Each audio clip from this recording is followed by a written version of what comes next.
إنا هديناه السبيل إما شاكرا وإما كفورا. Bismillahirrahmanirrahim. Assalamualaikum warahmatullahi wabarakatuh. Alhamdulillah, salatu wassalamu ala rasulillah, amma ba'd. Hadirin hadirat rahimakumullah, alhamdulillah pada siang hari ini kita dapat lanjutkan kajian zuhur di Masjid Raya Mujahidin ini. Semoga menjadi pelajaran, kita dapat mengambil beberapa ilmu yang diwariskan oleh para ulama kita tentang bagaimana adab kita terhadap Al-Quran. Kita masih membahas tentang kitab At-Tibyan fi Adab Hamalatul Quran, tentang kitab Tibyan dalam masalah adab pembawa panji-panji Al-Quran karya Imam An-Nawawi. Pada hari ini kita akan belajar tentang pasal wa yanbaghi an yabdhula lahum an-nasihah. Sepantasnya orang yang mengajarkan Al-Quran atau yang sedang belajar Al-Quran, terutama guru, untuk bersungguh-sungguh memberikan nasihat kepada murid-muridnya, karena pesan dari Rasulullah Sallallahu Alaihi Wasallam, ad-dinun nasihah, agama itu adalah nasihat. Lillahi wali kitabihi wali rasulihi wali a'immatil muslimina wa ammatihim, rawahu Muslim. Agama ini adalah nasihat untuk Allah, kitabnya, rasulnya, dan untuk pemimpin kaum muslimin dan masyarakat secara umum. Berdasarkan hadis ini, Imam An-Nawawi mempraktekkannya atau menurunkan makna hadis ini ke dalam praktek. Wa minan nasiha lillahi ta'ala wali kitabihi, kata beliau, di antara bentuk bagaimana cara menerapkan nasihat untuk Allah dan kitabnya. Agama itu nasihat, tapi nasihat itu dibagi lagi oleh Rasul untuk Allah, untuk kitabnya. Dan di antara cara untuk mewujudkan agama itu sebagai nasihat untuk Allah dan kitabnya adalah ikram qari'ihi, memuliakan orang yang membaca Al-Quran, yaitu orang yang belajar membaca Al-Quran, memuliakan mereka yang belajar Al-Quran, belajar mengaji. Nah, ini diantara bentuk nasihat untuk Allah dan kitabnya, karena Allah lah yang menurunkan Al-Quran.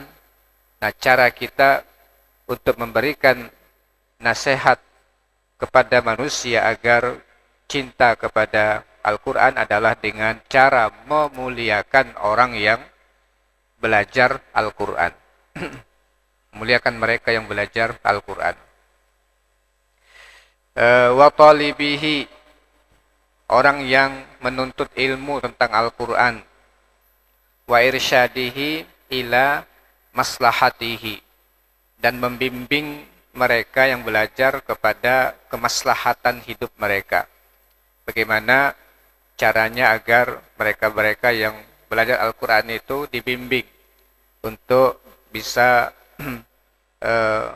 memiliki skill, memiliki keterampilan-keterampilan yang bermanfaat buat hidup mereka. Warifki bihi, kemudian juga berlaku lembut kepada mereka yang belajar Al-Quran. wa musa'adatihi ala talabihi bima amkanahu, dan membantu dia saat menuntut ilmu sepanjang dia mampu melakukannya. Wa ta'allufu qalbi talib, kemudian mengambil hati para pelajar Al-Quran.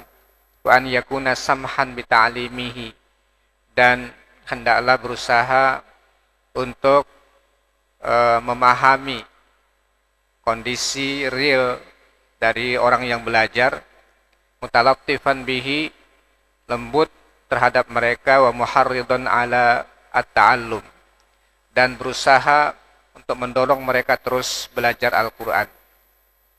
Ada kata-kata yang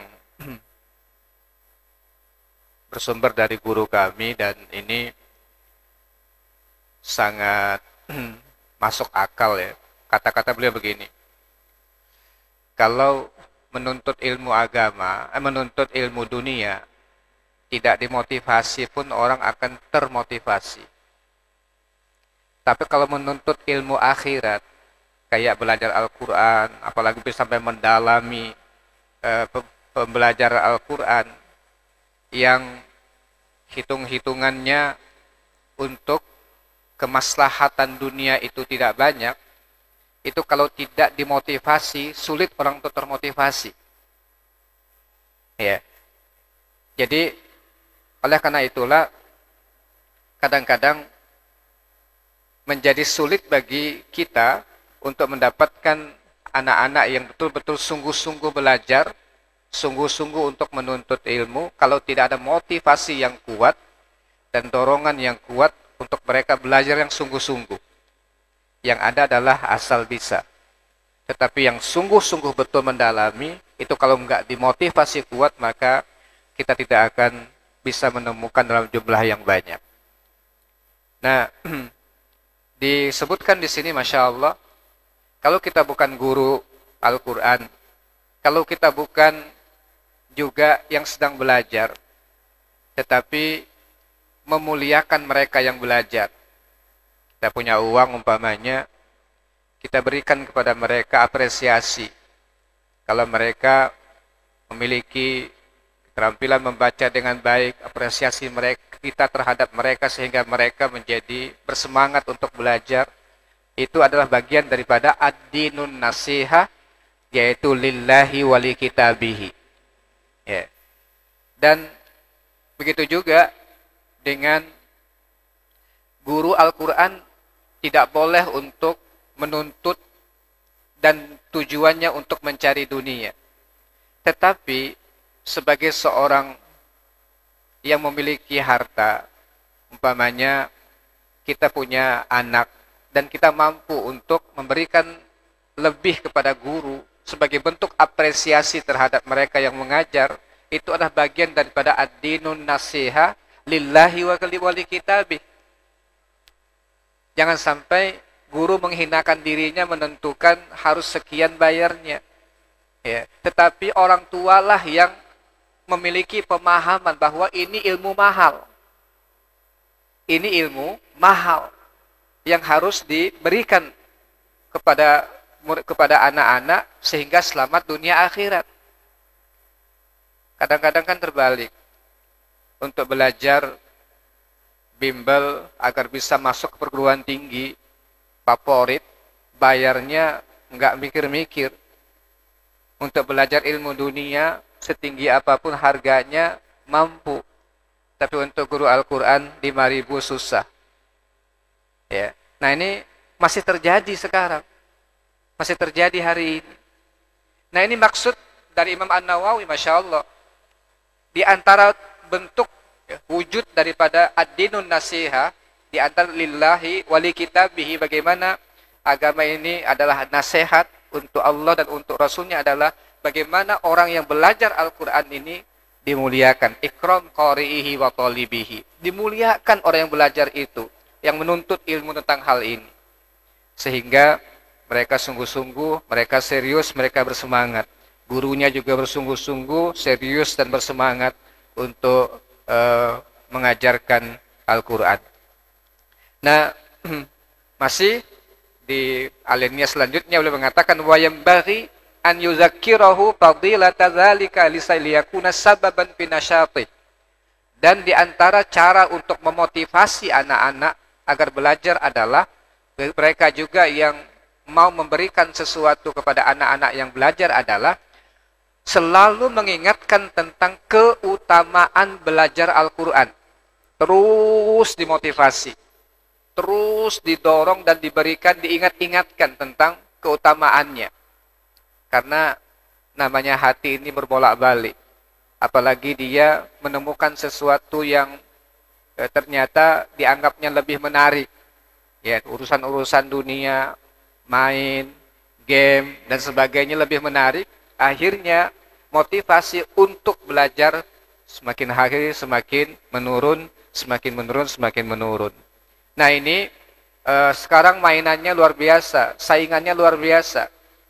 Banyak sekali orang tua yang akhirnya sangat-sangat mengeluh bahwa HP ternyata sangat sulit dikalahkan untuk ya anak-anak. Jadi untuk belajar itu banyak sekali yang korban gara-gara HP pada hari ini.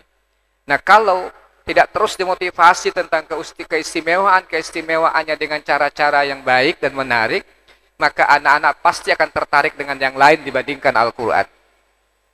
Nah jadi motivasi terus ya anak-anak kita untuk bisa terus bersemangat melakukan pembelajaran-pembelajaran. Wa ziyadatun fi raghbatihi, agar terus tambah semangat mereka untuk belajar Al-Quran.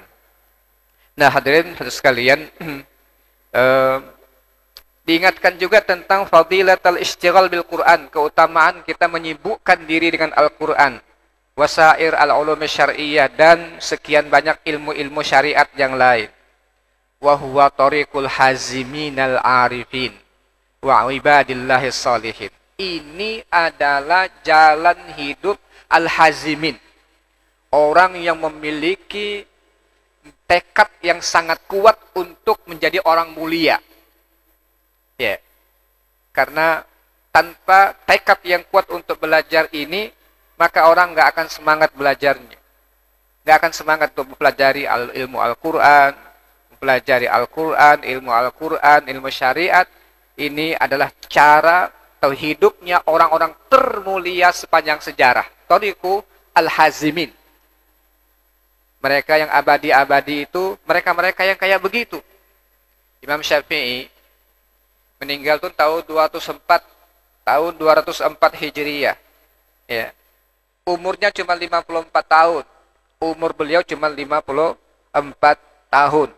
Lahir tahun 150 Hijriyah, meninggal tahun 204 Hijriyah. Dari sekarang udah 1444. Ya, sudah hampir 12 abad lebih, karena ilmu beliau tentang Al-Quran, tentang ilmu syariat yang sangat kuat, tekad beliau untuk belajar dan mengabadikan ilmunya, ternyata nama beliau tidak pernah tenggelam. Nama beliau tidak pernah tenggelam dan ilmu beliau selalu dipelajari. Kitab kita ini juga, kitab yang dikarang oleh Imam An-Nawawi ini juga sudah sekitar 9 abad, ya, sudah sekitar 9 abad yang lalu kitab ini ditulis, tetapi terus dipelajari oleh orang. Kalau kita ingin belajar bagaimana cara Imam An-Nawawi belajar menuntut ilmu syariat, maka ya, kita akan geleng-geleng kepala bagaimana semangat beliau untuk mempelajari ilmu itu. Sehingga beliau mengatakan, mempelajari ilmu agama dengan sungguh-sungguh itu adalah thariqul hazimin, jalan orang-orang yang memang memiliki semangat kuat untuk menjadi orang mulia. Al-arifina wa ibadillahis salihin, orang yang ingin mengetahui ilmu dan jalannya hamba-hamba Allah yang soleh. Jadi ini kalau tidak dimotivasi dengan baik, maka anak-anak kita hanya menghabiskan waktu untuk hal-hal yang sangat-sangat sepele, habis waktunya untuk game, habis untuk waktunya untuk main-main yang tidak bermanfaat dan seterusnya. Maka selalu bahwa agama ini nasihat, diantaranya adalah memberikan nasihat kepada anak-anak kita dengan cara memuliakan mereka yang belajar Al-Quran dan ilmu-ilmu agama, sehingga betul-betul mereka menjadi orang-orang soleh dan akan mendatangkan atau menularkan kesolehan kepada masyarakatnya di masa-masa pada generasi yang akan datang setelah kita tiada ini. Nah, ini beberapa hal, maksud, makna dari bagaimana seharusnya kita memberikan nasihat kepada Allah dan kepada kitab Allah Subhanahu wa taala dalam bentuk muliakan orang-orang yang sedang belajar Al-Qur'an supaya mereka memiliki semangat untuk belajar, dan kita pun mudah-mudahan mendapatkan barokah dari situ. Kita juga menjadi bersemangat untuk mendalami dan terus mempelajari Al-Qur'an. Qul qouli hadza wa astaghfirullah li wa lakum. Assalamualaikum warahmatullahi wabarakatuh. فبأي آلاء ربكما تكذبان